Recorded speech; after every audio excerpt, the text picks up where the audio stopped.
John McCain went on the conservative Hugh Hewitt radio show, and they went after Obama for not doing even more war.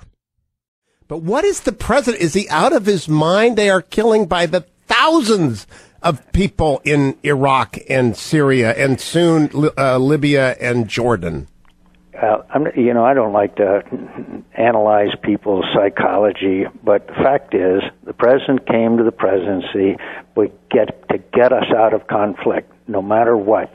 What he didn't understand is that just because we leave does not only mean that the conflict doesn't end, but it escalates. The classic example, of course, is leaving Iraq without a residual force after the sacrifice of thousands of young Americans. We had it won. It was won.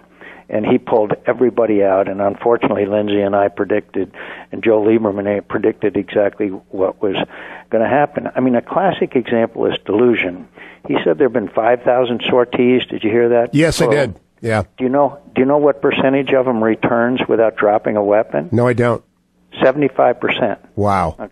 Okay. So there have been really 1,250 bomb-dropping sorties. Yeah, and wow. I guess the other sorties are to damage people's hearings. I don't know what else that flying over and back. You're telling me they only actually dropped bombs about 1,000 times or something?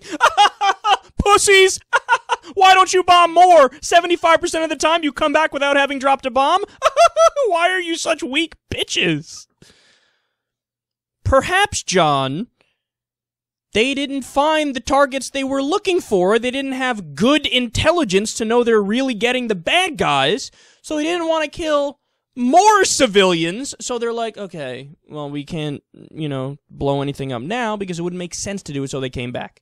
But no, John McCain, armchair pontificating, nowhere near the actual, fight going down.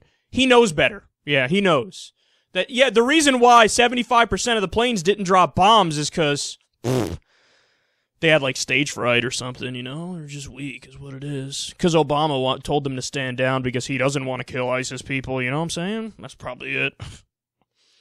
No, but how big of a simpleton are you? As you're saying these words, you have to know that the concept behind it is absurd. And by the way, I go after them a lot because they kill too many civilians. John McCain effectively is saying, maybe we should kill some more civilians. I mean, if you're coming back 75% of the time and you don't drop a bomb, fuck. I mean, so what? You want to have a quota on the number of times that if you send a plane out, that they need to blow something up every time they send something out? What if they can't find the bad guys? Fucking blow up a hospital or some shit anyway. Fuck it. Who cares? I can't believe that they think this shit is convincing.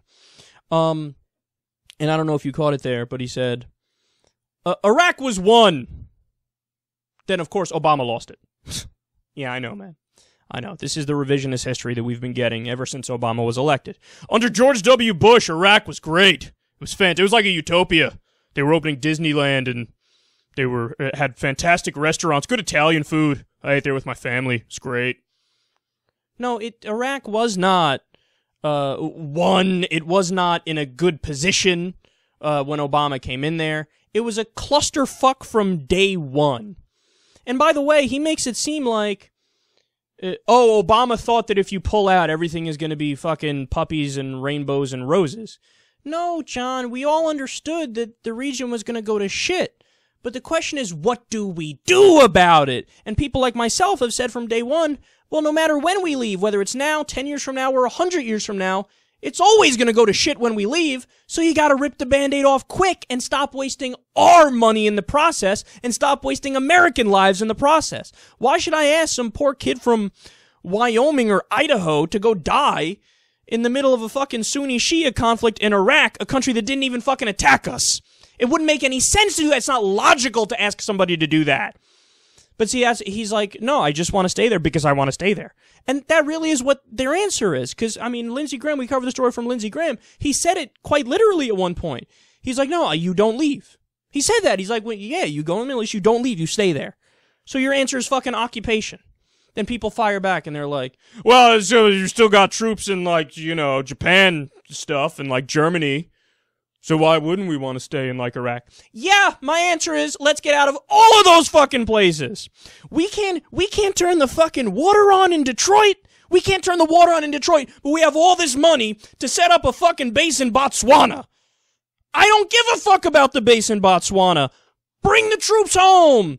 Take the money, put it towards shit that matters for our people here at home. We have a crumbling infrastructure. Our education system is a piece of shit. Our healthcare system and our health insurance system, while it got a step better with Obamacare, it's still not single payer. It's still not Medicare for all. We got a lot of money to spend to fix it. Why not actually spend it on that? Instead, we got bases all over the fucking place, and idiots like John McCain and Lindsey Graham say, yeah, let's stay there longer, and let's blow more shit up, and let's send out more planes to bomb even if they don't find any bad guys and it's just civilians.